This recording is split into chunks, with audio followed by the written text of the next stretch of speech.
the 10,000 tin challenge. Welcome, Will. Hello, Jack. How are you? I am very well. Trying to find the right page. Little hint.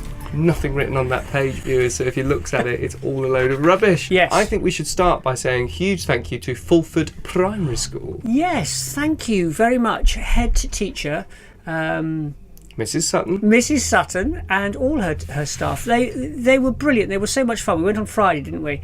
And well, you did. Well, I did. You worked very well. But thank you, Team Hob. It's where I used to go to primary school, so I was very sad. Yeah, that I everything seemed back. a lot bigger to me, even now as an older person. But they Not were Louis though, because he's no. So thank you to Louis, Crystal, and Jerry, Rachel, and Sue, who was there.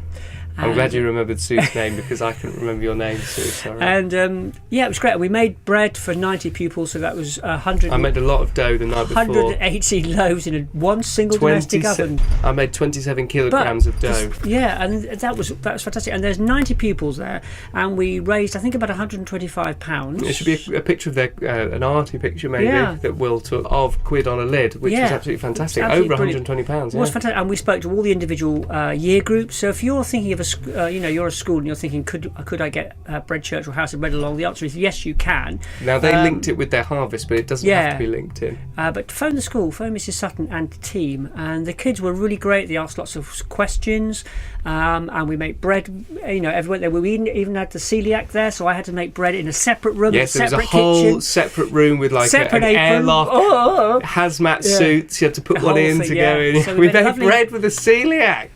Lovely plaster of Paris bread loaf. But Frederick, you were brilliant and really very, very sweet because he realised he couldn't be in amongst everybody. But it was great. So fantastic time. So thank you, Fulford. It was brilliant. So they contributed significantly to the tally, this week's tally. Well, this week's tally, it's another 1,000 tins counted this week. There are loads more tins coming in than we're counting, but poor Stuart.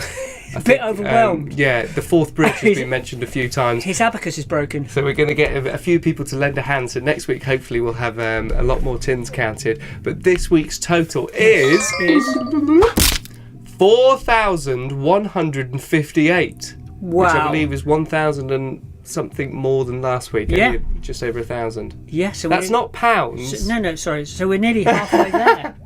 Which is fantastic. I think with the stuff we're halfway there. But we want to start our winter campaign. So please do get as many tins in as you possibly can quickly, because we want to get to that 10,000 number very, very quickly. Every year we worry and we panic that we're not going to get there, but I'm pretty much sure we're going to get there. So please do share this amongst your friends. You're out collecting tomorrow. Thank you, John Wielden, for the assembly. Crystal and I did the assembly there. Lovely, lovely school. Lots of really brilliant questions, and really interactive with the youngsters. And they really got behind it. So we need lots of tins. We're getting lots of tins, but don't think that your tin won't matter, because every tin matters. Quid on the lid. The old cliche, And some people were doing what I enjoyed. They wanted to. Obviously, the kids liked putting money on tins, but they didn't want to put a pound on, so they put 50p on 2 tins, which I thought was nice. Yeah, because that's still a quid on a couple of lids. Yeah, but it's great. We've got all the posters, point of sale. Just phone us. Yeah, so get in touch. Get us involved. Right, is there anything else you want to talk about? And no, seriously, Stuart, thank you so much, because we do need to say he's counted 4,158 tins and so also far. could we just mention Rachel? We're talking about volunteers now who come up to our unit. A lot of back office stuff. So if you're thinking, I know we've talked about volunteering in the past, and you're thinking, will it mean just front end work? The answer to that question is no. You could work in the warehouse. There's loads of people working behind the scenes that if you pop down to the cafe you won't see. I'm just thinking, I can hear now. There's a little bit of reverb I'm hearing.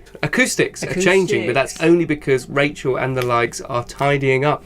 Yeah, sorting things, packing things a little bit better, so everything looks a lot neater behind me than it did. Yeah, so Rachel's a good example. She pops in. Hi, Rachel, if you're watching, every week on a Monday. So again, I'm just broadening it out there. If you think you would be interested, come along and have a chat, because that's exactly what those folk did, and get involved. And you could be the holding the 10,000th tin. Yeah. With a quid on the lid. You never know. Will's very good, because I will have been edited on his face there, and he carried on talking because I was in the middle of a massive yawn. Okay. This is media training kicking in there. Okay. Right, thank you very much, Will, for this week.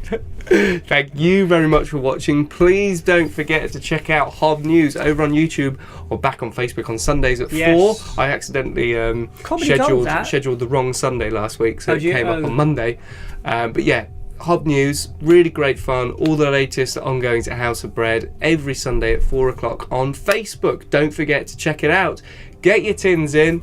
Make us count more tins than we want to. And we shall see you next week with another update. Goodbye. Bye.